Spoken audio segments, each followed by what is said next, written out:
नमस्कार आदाब दोस्तों। तो चलिए आज फिर हम आप लोग के देश और दुनिया की तमाम ताजा बड़ी खबरें, ब्रेकिंग न्यूज हेडलाइंस एक एक करके तमाम बड़ी खबर आपके सामने रखेंगे। सबसे पहली और बड़ी खबर में हम आपको बताएंगे दोस्तों, उत्तर प्रदेश के बाद अब बिहार के अंदर बीजेपी में बगावत शुरू हो गई है। बीजेपी के दिग्गज नेताओं ने अपनी ही पार्टी के खिलाफ मोर्चा खोल दिया है। दोस्तों कौन से वो नेता हैं, इसकी विस्तार से आगे हम आपको जानकारी देंगे। वहीं अगली बड़ी खबर में हम आपको बताएंगे दोस्तों, कुन्नूर में हेलीकॉप्टर क्रैश मामले में जिस तरह से हमारे देश के सीनियर सेना के अधिकारी सीडीएस विपिन रावत जी इस दुनिया में नहीं रहे हैं, उस मामले पर बीजेपी नेता सुब्रमण्यम स्वामी ने एक बहुत बड़ा बयान दिया है, जिसके बाद पूरे देश में उनके बयान की चर्चा हो रही है। क्या उन्होंने कहा, उनके बयान को भी सुनाएंगे। वहीं अगली बड़ी खबर में हम आपको बताएंगे दोस्तों, देश के प्रधानमंत्री नरेंद्र मोदी को लगा बड़ा झटका, उनकी लोकप्रियता में लगातार गिरावट आ रही है। इसका एक और ताजा जो है मामला सामने आया, इसकी भी जानकारी देंगे। वहीं अगली बड़ी खबर में हम आपको बताएंगे दोस्तों, उत्तर प्रदेश के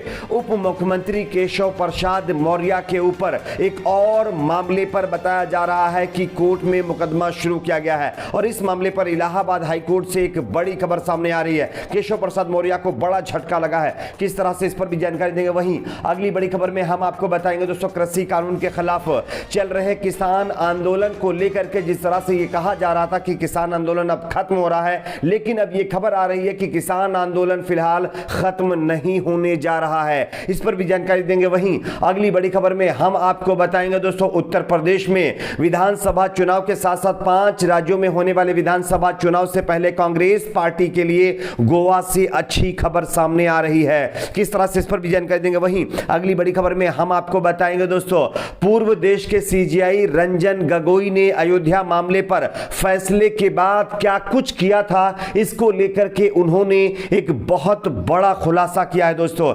इसकी भी जानकारी आगे हम आपको विस्तार से देंगे और कुछ और बड़ी खबरें आपके सामने रखेंगे। उससे पहले छोटी सी रिक्वेस्ट आपसे करेंगे दोस्तों, इस वीडियो को ज्यादा से ज्यादा लाइक करिए, शेयर करिए, चैनल को सब्सक्राइब करके बेल आइकन को जरूर प्रेस कर लीजिए। बात करते हैं पहली और बड़ी खबर की। जैसा कि आप सभी जानते होंगे दोस्तों, आने वाले 5 राज्यों के विधानसभा चुनाव से पहले तमाम राजनीतिक पार्टियों ने अपनी तैयारियां शुरू कर दी हैं। इसी बीच उत्तर प्रदेश के बाद बिहार से बीजेपी के लिए बड़े झटके की खबर है। बिहार के बीजेपी नेता एवं विधायक ज्ञानेंद्र ज्ञानू ने अपनी ही पार्टी पर हमला बोलते हुए कहा है कि बीजेपी की बिहार इकाई में 2 ही नेता हुए, एक कैलाशपति मिश्र और दूसरे सुशील मोदी, लेकिन आज सुशील मोदी को अपमानित किया जा रहा है। बीजेपी विधायक अपनी ही पार्टी पर जमकर बरसे और उन्होंने भाजपा को बेलगाम और नेतृत्वहीन पार्टी तक बता दिया है। साथ ही भाजपा विधायक ने कहा कि बिहार के पूर्व उप मुख्यमंत्री सुशील कुमार मोदी को मार्गदर्शक मंडल में भेजने की तैयारी चल रही है। बिहार के बाढ़ बताया जा रहा है कि बाढ़ से भाजपा विधायक ज्ञानेंद्र ज्ञानू ने अपनी ही पार्टी पर हमला बोलते हुए कहा कि बीजेपी की बिहार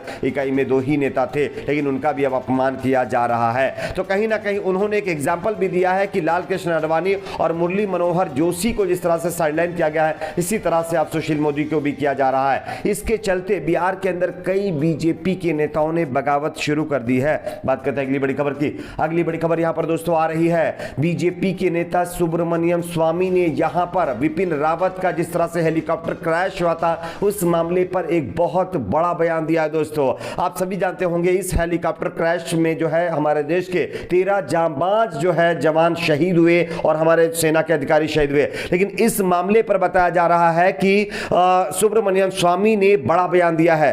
सत्ताधारी नरेंद्र मोदी सरकार की कड़ी आलोचना कर रहे राज्यसभा सांसद सुब्रमण्यम स्वामी ने तमिलनाडु में बुधवार को हुए भारतीय वायुसेना के हेलीकॉप्टर MI-17V5 क्रैश को लेकर के बहुत बड़ी साजिश की आशंका जता करके सनसनी मचा दी है। उन्होंने कहा है कि सीडीएस जनरल विपिन रावत सेना के उन चुनिंदा टॉप लेवल के अधिकारियों में से शामिल थे जो सरकार से नहीं डरते थे और चीन को लेकर अपनी भावनाएं खुलकर जताते थे। उन्होंने आशंका जताई कि हो सकता है कि हेलीकॉप्टर के साथ हादसा ना हुआ हो और उसे निशाना बनाया गया हो। उन्होंने साइबर वारफेयर के और आशंका जता करके इस घटना को लेकर के बड़े सवाल खड़े कर दिए हैं। हेलीकॉप्टर पर हो सकता है लेजर हमला, ये बात भी उन्होंने कही है। बात करते हैं अगली बड़ी खबर की। अगली बड़ी खबर आ रही है दोस्तों, देश के प्रधानमंत्री नरेंद्र मोदी की लोकप्रियता में लगातार गिरावट आ रही है दोस्तों।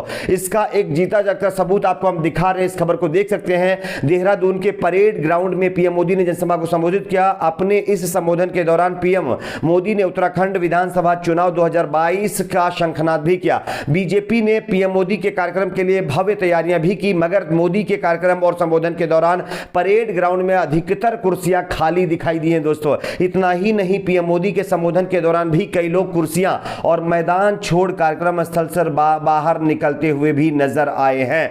पीएम मोदी को सुनने के लिए देश ही नहीं दुनिया भर के नेता और लोग आतुर रहते हैं। वाक्पटुता में माहिर पीएम मोदी अपने भाषण से ऐसा समा बांधते हैं कि लोग कुर्सियां, टीवी सेट्स, रेडियो और अन्य माध्यमों से बड़ी संख्या में उन्हें सुनते हुए दिखाई देते हैं। लेकिन लगातार 2014 के बाद देश के प्रधानमंत्री नरेंद्र मोदी की जो है लोकप्रियता में गिरावट आ रही है। इसके कई सर्वे भी सामने आए हैं, लेकिन अब इसका असर रैलियों के अंदर भी दिखने को मिल रहा है। बात करते हैं अगली बड़ी खबर की। अगली बड़ी खबर आ रही है दोस्तों, उत्तर प्रदेश के उप मुख्यमंत्री केशव प्रसाद मौर्य को हाईकोर्ट से बड़ा झटका लगा है। दोस्तों आप इस खबर को देख सकते हैं। इलाहाबाद हाईकोर्ट ने मकान खाली कराए जाने के मामले में उत्तर प्रदेश उप मुख्यमंत्री केशव प्रसाद मौर्य को नोटिस जारी कर उनके खिलाफ लगाए गए आरोपों पर जवाब मांगा है। दोस्तों हाईकोर्ट ने राज्य सरकार को भी याचिका पर जवाबी हलफनामा दाखिल करने का निर्देश दिया है। याचिका की सुनवाई 10 जनवरी को होगी। यह आदेश न्यायमूर्ति मनोज कुमार गुप्ता और न्यायमूर्ति ओम प्रकाश त्रिपाठी की खंडपीठ ने विष्णु मूर्ति त्रिपाठी की याचिका पर दिया है। पुलिस ने डिप्टी सीएम केशव प्रसाद मौर्य पर गंभीर आरोप लगाए हैं और याचिका में कहा गया है कि पुलिस ने डिप्टी सीएम के कहने पर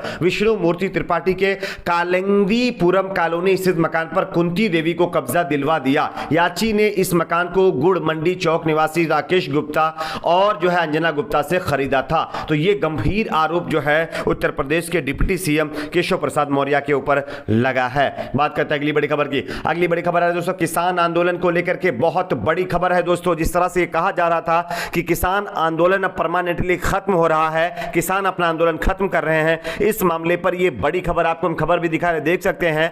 कृषि कानूनों के खिलाफ शुरू हुए किसान आंदोलन पर गुरुवार को एक बड़ा फैसला आने की उम्मीद है। केंद्र की ओर से दोबारा भेजे गए मसौदा प्रस्ताव पर किसानों ने अपनी सहमति जाहिर कर दी है।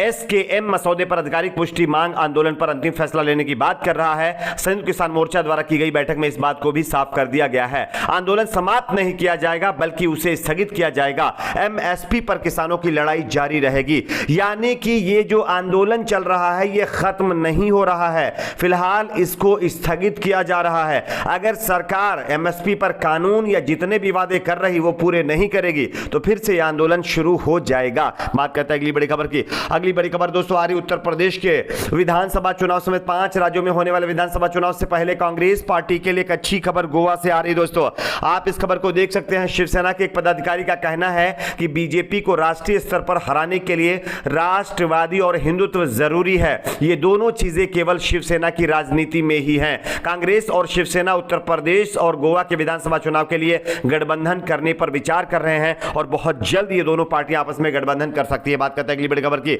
अगली बड़ी खबर आ रही है दोस्तों, पूर्व सीजेआई रंजन गोगोई ने आत्मकथा में लिखा, अयोध्या मसले मामले में फैसले के बाद साथी जजों को 5 स्टार होटल में कराया गया था डिनर और पिलवाई थी बेहतरीन वाइन यानी शराब। यानी अयोध्या मामले पर फैसला सुनाने के बाद सीजेआई, जो पूर्व सीजेआई रंजन गोगोई हैं, उन्होंने एक बड़ी पार्टी करते हुए अपने साथियों को बेहतरीन शराब पिलाई थी। इसका खुद खुलासा उन्होंने अपनी किताब में किया है। आपकी अपनी क्या राय नीचे कमेंट बॉक्स में जरूर बताइए। वीडियो को लाइक शेयर, चैनल को सब्सक्राइब जरूर करें।